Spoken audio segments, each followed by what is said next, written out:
Okay, so in this tutorial I'm going to show you the best way on how to save voice notes on iPhone. So make sure you watch this tutorial till the end to exactly know what to do. So it's very easy and simple. What you have to do is just go to your voice notes app. Once you open it up here, you will be able to see voice notes.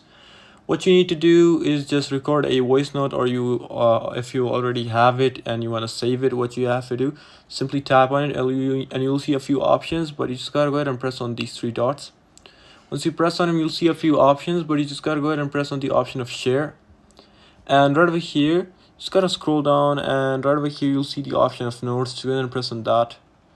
And here, as you can see, it says the option to save, and you can also add text to your note and then save whatever note you want to save to.